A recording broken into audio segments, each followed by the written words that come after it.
Shelfla Jabara Flebro, Anga Fulbi, au Bella Gene, Jamana Kono, and Jamana Koka. Ina fo sigi temele an kuma na cogo min na gɛlɛya min ni o bɛ jamana kɔnɔ sisan ni o ye jamanadenw funteni ye jamana marabagaw kɔrɔ ka daminɛ avril kalo fo kana se an bɛ kalo min na ni mɔgɔw dimina fara ɲɔgɔn kulu bɛ ka fara ɲɔgɔn kan dɔw bɛ ka kere sanga ni waati diinɛ ɲɛmɔgɔw bɛɛ bɛ ka kuma jamana maracogo la walasa yɛlɛma ka don a la anw ko parti prise tɛ anw ta la kana sigi walasa an ka se ka hakilina di nin ko in kan jamana bɛ sigi ni sariya ye i n'a fɔ jamana yɛrɛ taabolo ye min ye ko Mali ye sariya jamana ye et on le dit et on est unanime que le Mali est un pays de droit o bɛ anw yamaruya sariya bulon kɔnɔ an ka se k'a ɲɛɲini k'a dɔn gɛlɛya in sariya bɛ se ka fura jumɛn sɔrɔ a la dɔgɔkun tɛmɛnen an ni aw sigira an masalara an ka maa welelen an ye bi layiru ta aw ye bi fana an bɛna sigi ka masala walasa an kɛlen ka bana dɔn gɛlɛya minnu b'a kɔnɔ olu dɔnna sisan mais an bɛ se ka na ni fɛɛrɛ jumɛnw ye bi ni o bɛ se ka kɛ bɔda ye an bɛɛ ma ne ni aw an bɛ se ka an sɔnni da o fɛɛrɛ ninnu kan walasa k'an ka jamana dɛmɛ n'a ye jamana min kanu b'an na ni an b'a fɛ a ka jɔ sanga ani waati o la an ka maa welelen bi kɛnɛ kɔnɔ kabini dɔgɔfura tɛmɛnen Dr Souleymane Ndoye professeur d'enseignement supérieur à l'université des sciences juridiques et politiques de Bamako et la faculté des droits publics chercheur an n'ale bɛ ɲɔgɔn fɛ walasa ka se ka an bilasira bi hakilina kɔnɔ le thème du jour solution de sortie de crise au regard du droit an bɛ se ka bɔ gɛlɛya in kɔnɔ cogo min na degun in kɔnɔ cogo min na ka kɛ ni sariya ye o de y'an ka bi hakilina ye an n'an ka maa welelen an b'a fo ka waleɲuman dɔn a ka sɔn ka anw bisimila walasa ka anw bilasira sariya kuma na n'Ala sɔnna sisan an n'an ka maa welelen an bɛna don jamukan kɔnɔ.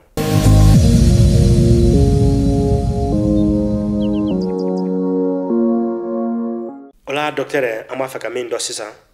o de ye bi ni an ko k'an ka sariyaw ta ka lajɛ jamana sariyaw ka daminɛ jamana sariya suma la an bɛ se ka mun de solution sɔrɔ bi k'o fɔ ni o bɛ se ka kɛ bɔda ye nin crise ma an ka jamana kɔnɔ. Ayiwa aw ni ce hali bi aw ni baraji aw ka danaya la ka n'an baara dɔgɔkun kelen kɔnɔ siɲɛ fila man nɔgɔ aw ma ka an yɛrɛ fana bɛ o foli kɛ aw ye ani ka a foli lase aw filɛlibaga bɛɛ ma. Ayiwa i ko an bɛ gɛlɛya min kɔnɔ bi an bɛ se ka bɔ gɛlɛya in kɔnɔ cogo di sariya ka laɲiniw kɔnɔna na a bɛ waati jan bɔ an bɛ segin a kan an b'a fɔ waati bɛɛ ko an donna gɛlɛya kɔnɔ ka se dakun mun na sariya jɔyɔrɔ bɛ ɲini ka dɔgɔya a kɔnɔ hali ka ja an bɛ se ka fɔ sariya yɛrɛ bɛna dɛsɛ ka jaabi di anw ma an bɔcogo la gɛlɛyaw kɔnɔ ka taa ni sanga bɛ sanga la ni kow b'u taacogo la gɛlɛya mana don jamana sigi sen kelen kan en tout cas an ka bɛɛ jɛ fanga jɛmu fanga sigi sen kelen kan n'an b'a fɔ institution kelen kan an b'a ye k'a fɔ fɛɛrɛ bɛ se ka sɔrɔ o la jamana yɛrɛ sariya sunba b'a jira a sigiden 85 na jamana sariya sunba sariya tigɛso ale de jɔlen don ni gɛlɛya bɛna se jamana ma ale ka se ka fɛɛrɛ kɛ ka jamana dɛmɛ k'a latɛmɛ o gɛlɛyaw kan nka an bɛna ye kabi waati jan bɔli minnu bɛ sen na kumaɲɔgɔnya minnu bɛ sen na o bɛ tali kɛ jamana yɛrɛ ka institution ye mun ye ni ye jamana sariya sunba ta sariya sunba b'a fɔ an ye article 25 an b'a fɔ mun kan a sariya kisɛ 25 ko jamana institution ko ye 8 ye nka gɛlɛya min b'an kan bi o ye ni institution kelen kelenna fɛn fɛn ta i b'a ye k'a fɔ institution jamanadenw ka danaya ba dalen ta institution kan ka d'a kan jamanadenw tɔɔrɔla don a institution bɛɛ kɔrɔ institution fɔlɔfɔlɔ o jamana ɲɛmɔgɔ yɛrɛ ka cakɛda yɔrɔ ye président de la république ye donc jamana ɲɛmɔgɔ yɛrɛ dun an b'a ye k'a fɔ wulikajɔ kɛlen don k'a fɔ k'ale ka walan sɛmɛ institution ba filanan n'i yɛrɛ y'o ta n'o ye wasabulon ye mankan fana wulilen don ko wasabulon fana o ka ci ko k'o bɔ yen n'i taara n'o sira ye institution sabanan n'i ye gouvernement yɛrɛ fana ta i b'a ye k'a fɔ ko gouvernement a sigi cogo ma mɔgɔw ja maa mun kɛlen don premier ministre yɛrɛ fana haka ja mɔgɔ caman fana sɔnnen tɛ ale ka d'a kan k'a fɔ ko ale bɛ se ka an bɔ nin gɛlɛya kɔnɔ ka d'a kan a ye san kelen kɛ accord politique de gouvernance kɔfɛ n'i y'a lajɛ k'o jaabiw fara ɲɔgɔn kan i b'a ye k'a fɔ hali bi jamanadenw nimisi ma wasa n'i ye cour suprême ta i b'a ye k'a fɔ cour suprême fana n'o ye sariya tigɛ soba bɛɛ ɲɛmɔgɔ gun ye ɲɛkan gun ye o cour suprême fana a ye sariyatigɛlaw yɛrɛ dɔw wulila waati dɔ la k'a fɔ olu yɛrɛ minnu ka kiiritigɛ soba don k'a fɔ ko a kɔnɔmɔgɔ minnu b'a kɔnɔ fo ka taa se u ka ɲɛmɔgɔ ma olu dalen to la k'u bɛ se k'u jɔyɔrɔ mina fa k'u kan ka wuli ka bɔ yen sariya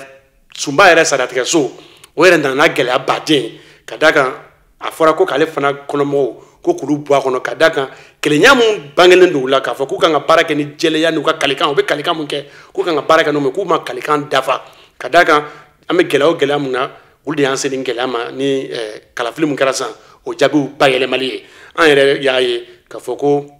o kɔnɔna na maa naani b'u la olu ye walan sɛmɛ an ɲɛ b'a la bɔlɔlɔw fana sanfɛ k'a fɔ ko maa 3 wɛrɛ bɛ yen k'olu fana ye walan sɛmɛ a tɔ tora maa 1 mun ye n'o ye Manasa ye an dalen b'a la k'a fɔ ko an ma da la k'a fɔ ko ni maa 8 tagara komi 1 taɲana 7 ka kala sɛmɛ k'a fɔ ko a tɔ tora Manasa 1 an ma da la k'a fɔ ko a bɛ se ka to yen nin kan a tali bɛna kɛ a yɛrɛ ma wajibi ye donc k'a fɔ ko sariya kɔnɔna i bɛ kuma an y'a fɔ ko ni jamana ɲɛmɔgɔ bɔra a jɔyɔrɔ la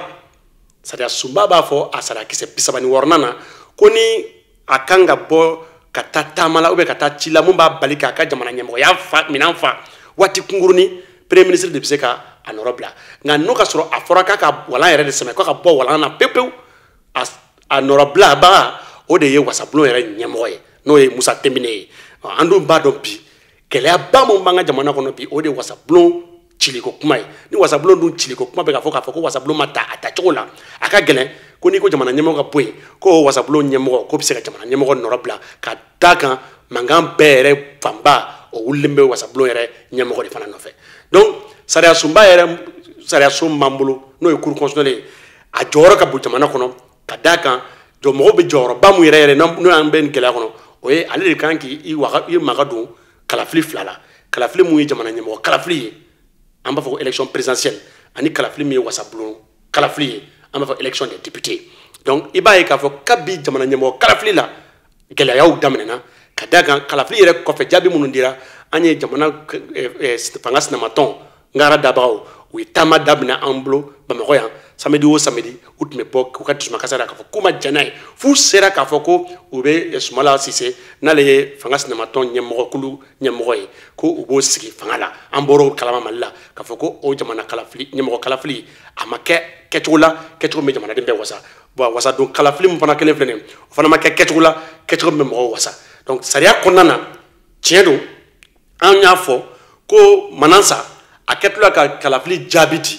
a ye mun fɔ a da la an b'a fɔ ko prononcé de délibéré ani arrêt mun bɔra k'o ye kalafili jaabi ye olu tɛ kelen ye olu bɛ na ni gɛlɛyaba ye n'i y'o dun kelen dɔrɔn o b'a yira k'a fɔ ko olu minnu kan ka kalafili jɛya fɔ ka kalafili yira bɛɛ la k'a fɔ k'a jɛlen o namara kana k'a la a bɛ ye k'a fɔ ko u kɛlen don ka minɛn dajɛngɛ ka taa gouvernement fan fɛ ka d'a kan a y'a fɔ a dajɛ la ko dɔ gagnena n'o ye ministre Yaya Sangare furumuso ye ka sɔrɔ ministre Yaya Sangare furumuso o ma gagné yan foyi la nka ale y'o bɔ a da la i b'a to a b'a kunkolo kɔnɔ k'a fɔ ko a tun kan k'o la gagné donc ko caman de kɛra nin ko in kɔnɔ mun y'a minɛn dajɛngɛ cour constitutionnelle mɔgɔw bolo ni mɔgɔw ka danaya bɔra u kan donc o b'a to bi an bɛ gɛlɛya mun kɔnɔ bi ko sariya ka a natɛmɛ a ka gɛlɛn parce que sariya bɛ mun fɔ an ye ko ni jamana gɛlɛyara ka se nin yɔrɔ ma ni wasabulon kɔni gɛlɛyara sariya bɛ jamana ɲɛmɔgɔ bolo a ka wasabulon ci o de ye article 42 ye article 42 b'a fɔ sariya kisɛ 42 ko ni jamana ɲɛmɔgɔ y'a ye k'a fɔ ko wasabulon t'a a sagona wasabulon ye k'a bɛ se ka premier ministre ladɔnniya ka sunba sariyatigɛ so ɲɛmɔgɔ ladɔnniya ka wasabulon ci sisan an bɛ ɲɛ bɛ mun na o de ye sariya sunba sariya so o kɔnɔmɔgɔw olu ye walan sɛmɛ a b'olu ladɔnniya cogo di kelen a filanan assemblée nationale mun yɛrɛ bɛna a ci nin ye n'a fɔra ko mɔgɔw t'a fɛ n'i y'a ci bi i bɛ élection kura kɛ cogo di k'a sɔrɔ sariya b'a fɔ ko tile 21 fitinin fo ka taa se tile 40 ka caya ka dan tile 40 ma diyagoya ni wasabulon cira wasabulon kura kalafili kan ka kɛ nka wasabulon kalafili bɛ kɛ cogo di k'a sɔrɔ cour constitutionnelle ti anw bolo o mɔgɔw taara ka ban donc y'a mɛn an bɛ taa wasabulon kalafili la fo wajibi fɛɛrɛ de ka sɔrɔ cour constitutionnelle nɔrɔ bila cogo la sinon an tɛ se ka taa kalafili la cogo si o gɛlɛyaba belebelebaw de bɛ sariya kɔnɔ bi minnu b'a to a bɛ fɔ ɲɛnabɔli sira fɛ komi i ka ɲininkaliw bɛ se ka san an bɛ don a kɔnɔ jamana ɲɛmɔgɔ fana bɛ se ka jamana sariya kisɛ 50 k'o ta o b'a yira k'a fɔ ko ni jamana donna gɛlɛya kɔnɔ gɛlɛya minnu b'a to baara tɛ se ka kɛ a kɛcogo la jamana yɛrɛ n'an b'a fɔ institution olu tɛ ka se k'u ka baara kɛ a kɛcogo la n'o ka sɔrɔ jamana yɛrɛ kɔlɔlɔ bɛ n'a bi a kan kɔlɔlɔ min bɛ a ka hali ɲɛnamaya kuma don galama la ko jamana ɲɛmɔgɔ bɛ se ka sariyakisɛ 50 ta yaasa ka jamana kisi o gɛlɛyaw ma o sariyakisɛ 50 o bɛ fanga caman de di jamana ɲɛmɔgɔ ma fanga mun bɛ se k'a to a bɛ fɛɛrɛw tigɛ fɛɛrɛ min b'an bɔ o gɛlɛya la nka a tɛ se k'o sariyakisɛ ta cogo si ka sɔrɔ a ma wasabulon ɲɛmɔgɔ o la dɔnniya ni wasabulon dun cira a b'o ɲɛmɔgɔ la dɔnniya cogo di a tɛ se k'o sariya fana kisɛ ta ka sɔrɔ a ma cour constitutionnelle a m'o la dɔnniya i b'o la dɔnniya cogo di ka sɔrɔ cour constitutionnelle tɛ yen nɔ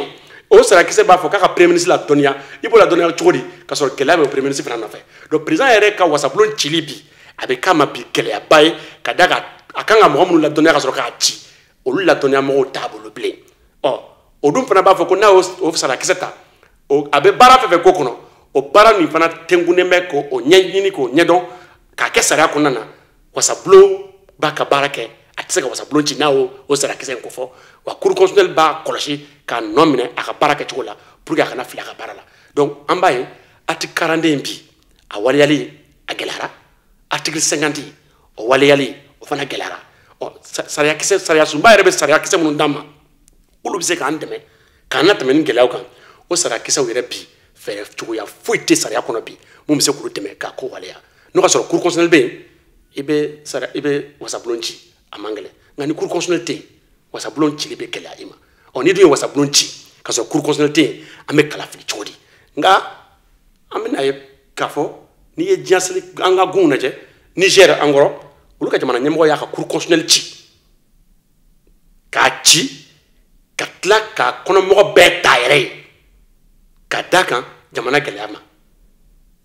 yala o bɛ se ka kɛ Mali la wa donc nin bɛɛ de ye kuma ye kuma min sariya kɔnɔ an kɔni an b'a lajɛ de k'a labɛn bɛn k'a fɔ ko sariya kumakan tilennen bɛ cogo min na k'a fɔ k'an bɛ se ka sariya kumakan tilennen k'o laboli a ka gɛlɛn bi sariyakisɛ en tout cas sariya sunba min b'an bolo bi a sera a dan na a dɛsɛra fɛɛrɛ t'a kɔnɔ bilen ka yira anw na mun b'an bɔ nin gɛlɛya kɔnɔna na. docteur an bɛ fɔ nin walawalali ninnu na walasa ka se ka an ni an lajɛbagaw nin waati jamana kɔnɔ ani jamana kɔ kan ka bɛɛ lajɛlen bilasira ni sariya kuma ye an da tɛ k'a fɔ ko an nana an b'a fɛ i ka taa nin sira fɛ mais sariya ye mun de fɔ comme jɛmukan yɛrɛ tɔgɔ ye sariya bulon an bɛna o de kan bi gɛlɛya bɛ yen i kɛlen ka kuma ninnu bɛɛ lajɛlen fɔ o la ni an y'an ɲɛsin jamana sariya sunba lakɔlɔsili cakɛda ma n'o ye cour constitutionnelle ye an bɛna ye k'a fɔ ale a ka baaraw bɛɛ ɲɛfɔlen don sariya sun yɛrɛ kɔnɔ misali la n'an ye titre 9 ta k'a lajɛ de l'article 85 à l'article 94 o bɛna kuma a ka baaraw kan mais a mɔgɔw kan ka serment min prêter est ce que an bɛ se ka siga don a la k'a fɔ ko maaw b'a la ka kuma minnu fɔ i n'a fɔ sigi tɛmɛnen an kumana cogo min na k'a fɔ k'a tigiw ma baara kɛ a ɲɛ ma u bɛ mun de fɔ n'u bɛna don baara kɔnɔ u bɛ kalili de kɛ u b'u kali o kalikan ni an ye a lajɛ article 93 o de bɛna kuma ɲɛfɔ an ɲɛna jamana sariya sunba kɔnɔ k'a fɔ ko ni sani u ka don baara kɔnɔ k'u bɛ kalikan de kɛ k'u tɛgɛ kɔrɔta k'u kali jamana ye k'a fɔ u bɛna baara min kɛ u b'a kɛ tilennenya ni laadiriya kan hali ni a y'a sɔrɔ aran bɛ aran di u ka aran ninnu kɔrɔna kolow tɛ ko yɛlɛmacogo tɛ minnu na mais kalikan de b'a la ni an y'o kalikan ta k'a lajɛ a bɛ fɔ cogo jumɛn u bɛɛ kelen-kelen kan ka nin kalikan de kɛ je jure de remplir consciencieusement les devoirs de ma charge dans le strict respect des obligations de neutralité et de réserve et de me conduire en digne et loyal magistrat. Akila, n'anye alladje, bebisaka n'adje ife, article 93 de la Constitution du Mali, dernier alinéa. Abna n'kouma de fo. Donc, beba la ka puma foko cour constitutionnelle kaka crédibilité ni oye aerek anga soye ka danama kaka danaye ko ata minen kono. Ona nana boama pi. Ma kontona ni shaking mbora la kelen bana la ka hinala ni anana ke wolon flamere bora la ka toto moko kelen est-ce que ebolo amso ko wole ko cour constitutionnel blé ni o saka wole ko cour constitutionnel on nona blali amso ko sigi senga cogo jumena ka soro sariya ma soso aywa ika o jabi ni fana jaranye kadaka mɔgɔw bɛ sariya sunba ye kumakan minnu b'a kɔnɔ mɔgɔw b'o ye nga sariya sunba yɛrɛ fana kɔfɛ i b'a ye sariya kisɛ kunbaba wɛrɛ bɛ yen sariya kisɛ kunbaba min bɛ tali kɛ sariya sunba kiiritigɛso yɛrɛ ɲɛnamayali kan n'an b'a fɔ ko loi organique mun bɛ sariya sunba yɛrɛ sariya sunba sariyatigɛso la ɲɛnamayali kuma fɔ ani o baara la tɛmɛcogo kuma fɔ o b'a to a bɛ fɔ sariya sunba kɔnɔ n'i y'a sariya kisɛ 91 ta ko sariya sunba kiiritigɛso maa 9 de b'a kɔnɔ o maa 9 i b'a ye k'a fɔ sariya b'a jira k'a fɔ ko jamana ɲɛmɔgɔ ale bɛ maa 3 ta o maa 3 ta la fo sariya dɔnbaga ŋana 2 ka kɛ o maa 3 kɔnɔ o de y'a to i b'a ye président ye a waati la a ye Manasa yɛrɛ ta ka tila ka Fatumata Jali ta ani ka Mpɛrɛ Jara ta nka an y'a ye sisan dani na en tout cas an bɛ kuma waati mun na k'a fɔ président ka maa talen na maa 2 o y'i sen bɔ Fatumata Jali ale ko k'ale bɛ kala sɛmɛ Mpɛrɛ Jara ale yɛrɛ fana ka bɛ kala sɛmɛ sariya sunba b'a fɔ fana ko wasabulon ɲɛmɔgɔ k'o fana bɛ maa 3 ta ale ka maa 3 talen kɛra Mahamadu Buhari ye Mahamadu Buhari ale fana ye walan sɛmɛ o y'i sen bɔ a la a tɔ tora maa 2 tun ye o ye Bamusa Sisoko ani Seydou Nour Keita nka an ɲɛ b'a la bi bɔlɔlɔ kan k'a fɔ ko o maa 2 fana k'o fana y'i sen bɔ a la ka tali kɛ conseil supérieur de la magistrature ni jamana ɲɛmɔgɔ y'o fana ɲɛmɔgɔ ye olu fana bɛ mɔgɔ 3 di banbagatɔ b'olu ka mɔgɔ 3 dilan ala ka hinɛ la n'o ye Modibo Tunti Gindo ye o maa 2nan tɔ o ye Baya Bɛrite ye a fɔra fana bɔlɔ la k'ale fana y'i sen bɔ a la nka ka kɔn Zumana Sise ale fɔra tun y'i sen bɔ a la ni kuma mun bɛɛ bɛ ka fɔ ni tiɲɛ bangera la an kɔni b'a dɔn 4 fɔlɔ mun bɔra la o kɔni an y'o mɛn fo RFI y'o segin o kan o yɛrɛ maa dɔ welela k'o ɲininka chef d'alerte fɛ o y'a sɛmɛntiya k'a fɔ k'ale ye walan sɛmɛ nka 3 mun fana faralen filɛ a kan nin an bɛ n'a dɔn Mali la ŋunuŋunukan nkalon kuma ka gɛlɛn n'i ye ŋunuŋunukan min ye tiɲɛ b'a la a tɔ tora Manasa 1 pe de ye hali Manasa 1 pe a b'a to an b'a se k'an sɔnni sigi kan ko cour constitutionnelle a tɛ yen bilen a tɛ yen bilen ka d'a kan ni cour constitutionnelle n'a bɛ sigi ka kuma n'u kan ka masala n'u kan ka délibération kɛ sariya kisɛ b'a fɔ u yɛrɛ ka règlement intérieur kɔnɔ ko n'u ma dafa maa 5 la u tɛ se ka kuma fo ka kɛ maa 5 ye maa 9 don fo ka kɛ maa 5 ye yaasa u ka se ka kuma an b'a fɔ ma ko quorum o y'u ka loi organique o y'o article 24 de ye fo ka kɛ maa 5 ye sinon u tɛ se ka kiiri tigɛ ale kelen tɛna se ka kiiri tigɛ o b'a jira k'a fɔ ko a tali ye wajibi ye nka gɛlɛya bɛ na kɛ mun ye u bɛ nɔrɔ bila cogo di fo bɛn de ka kɛ o yɔrɔ kan komi n y'a fɔ sariya kisɛ dɛsɛtɔ don ka jaabi di ni sariya tɛ se ka jaabi di politiki b'an na tɛmɛ a dakun kan fo bɛnkanw de ka se k'an na tɛmɛ nin gɛlɛyaw kan a bɛnkan fɔlɔ ye mun ye minnu bɛ k'a fɔ ko ka jamana ɲɛmɔgɔ ka walan sɛmɛ olu ka jamana ɲɛmɔgɔ ka walan sɛmɛ k'a da ko caman kan k'o to fɔlɔ a ka transition jagoya dɔ bi an bɛ da kun min na k'a fɔ k'an bɛ se ka sigi an cogo la ko ka fanga laboli an cogo la ko ka gouvernance kɛ i n'a fɔ kɔrɔlen o tɛ se ka kɛ a y'an diya jamana sariya sunba dɛsɛra a sera a dan na a man diya jamana sariya sunba dɛsɛra a sera a dan na n'o kɛra diɲɛ yɔrɔ o yɔrɔ o b'a jira k'a fɔ ko ni jamana sariya sunba ni bayɛlɛmali ma se ka don a la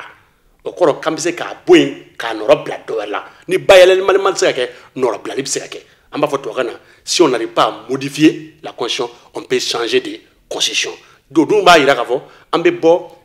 an bɛ 3e république na ka taa 4e république la o transition kɔni o bɛ k'an ma wajibi ye ka d'a kan jamana ɲɛmɔgɔ bɛ sabati wasabulon ɲɛmɔgɔ bɛ sabati conseil supérieur de la magistrature bɛ sabati nka gɛlɛyaba 2 in bɛ jamana ɲɛmɔgɔ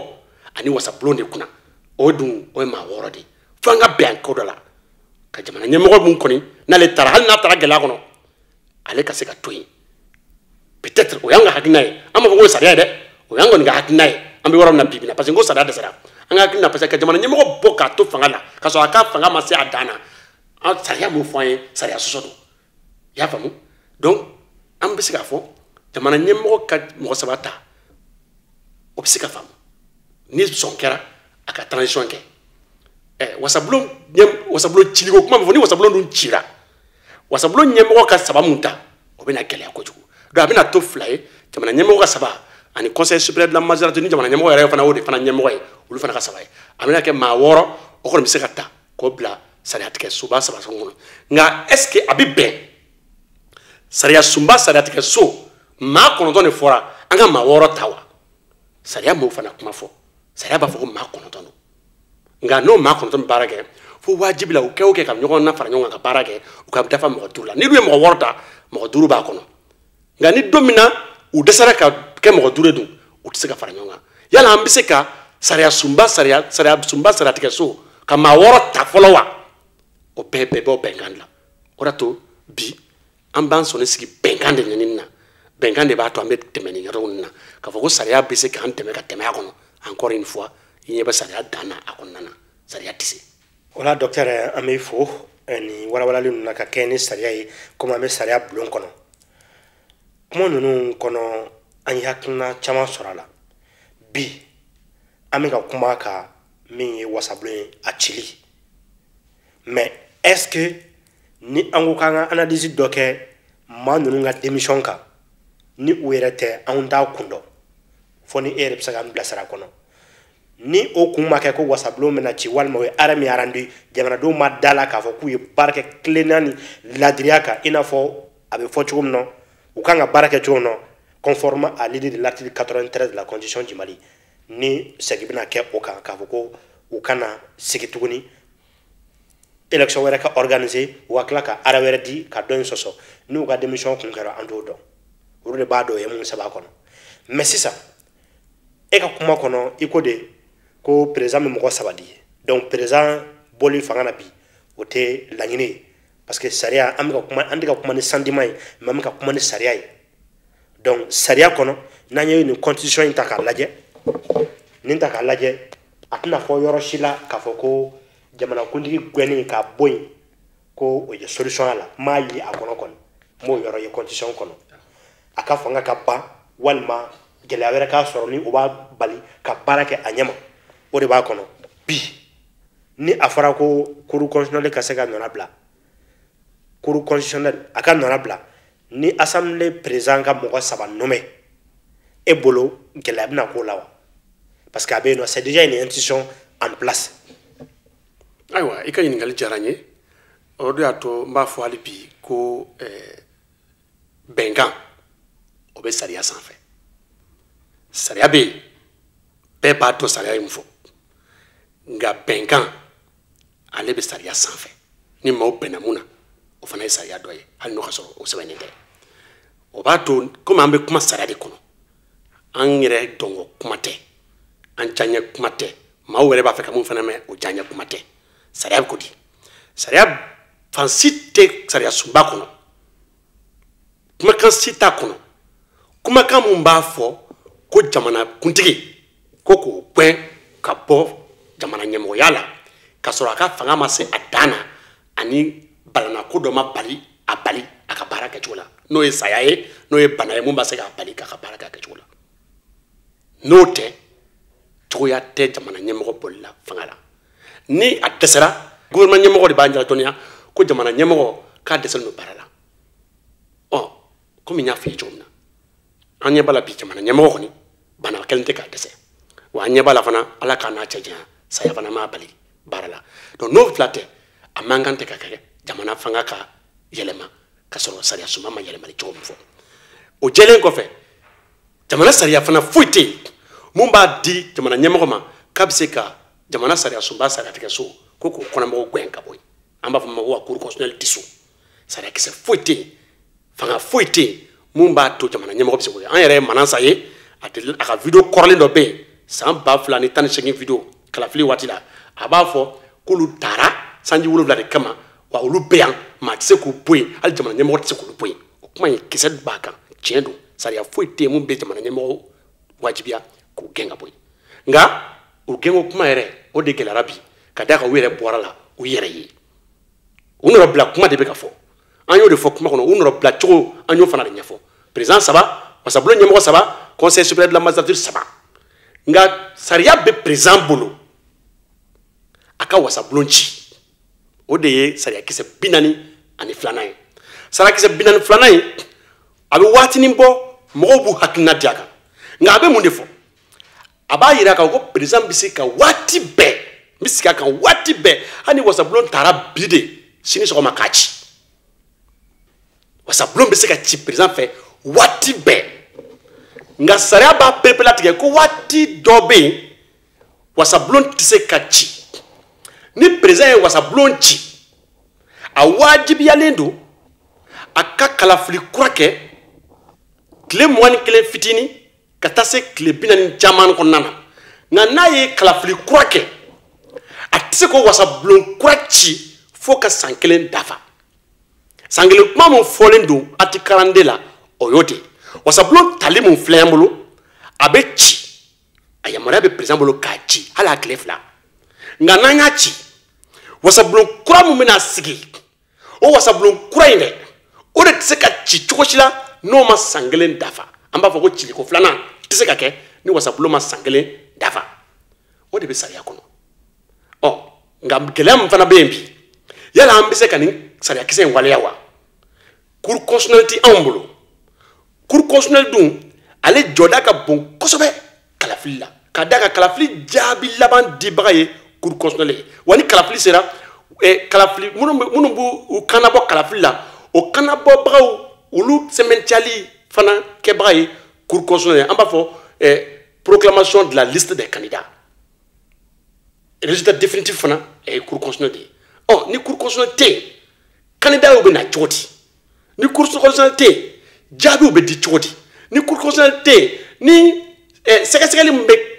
kalafli la ni o makem ro tafa ni mo ba fa sekasegeli mge o sekasegeli be ke choti ni cour constitutionnel te kalafli wasa blom te foko nye don saria kon dans sans cour constitutionnel on ne peut pas faire d'élection législative sarakatola nya fo choko tola antu anga selection pas bodi fani nga yana nga seka tsoma bi yala président seka cour assemblée nationale chiwa na ya chi atseka kalaflike parce que cour constitutionnelle faka cour constitutionnelle ni fanga fere sur cour constitutionnelle na am seka kono mo takura ye choko mina anya fo Niger yake ta chola ay article 50 de ke antala anga malla sariya kese biduna do Niger ni ma fli wuri sariya kese biduna sabanando mais ngo ni sariya kese biduna mun be jamana nyemgo fanga kafo atike kono nga jamana nyemgo mun fana ni jamana don be kafo ku tafe kaka taka boy no ka soro dania bamba ka namba fo légitimité no be ka boabolo yalla sombe ke amaka ka jamana fanga fana kafo tuguni atike kono wa o fana ya gele adoy o de ato amba fopi sariya sumba wasablon chili ati karandela avec kelea kasoro cour constitutionnalité ambulo ni cour constitutionnalité mambulo amba chi no yala ati kelea na cour constitutionnalité ambulo achili ka kele oh ni du ya chibi ibe cour constitutionnel kono mo ta chodi wasablo nyemo te ka kasabati avec chodi oh ni cour constitutionnalité kala yere be fi chodi candidature be ta chodi jabi laba be ti chodi donc o bebe nan cour constitutionnel yere ka kono mo ga démission o fana be nani gelaya wore gelaya mu fo fura de ka nyola folo ka so ka wasablonchi ni fura ma solla wasablonchi li a nebolo amanya folo nga anya fo kuma corona nga boru corona ngo wasablo yere kono mo be fili chamange wasablo nyembo ba anya fo kuma choko mai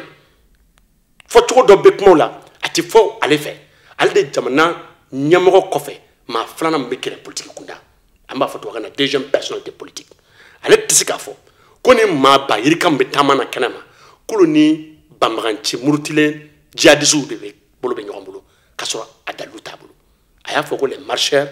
sont avec des djihadistes a foli kankele a mankan o foli kan makan kelen en tout cas o dakunya kelen mu fora le fe ko lodo ko lom nganga to an jamana dembe bi an ganga hali plainte tiga kama ka daka am filla ko mana wasa blon kono mo wara be mu nyi décapiter ko kuma fatu kana mais ame fo pamana ko ka daka chez den kantike ka fo ko bolongono mo be ka dansa munu be ka tama bolongono kulu be ka dansa ko angan sigiya o bina am be kantike kelengele yano o kuma pawye kuma mi ni ya metro abe mo la san ni jamana be sariya kono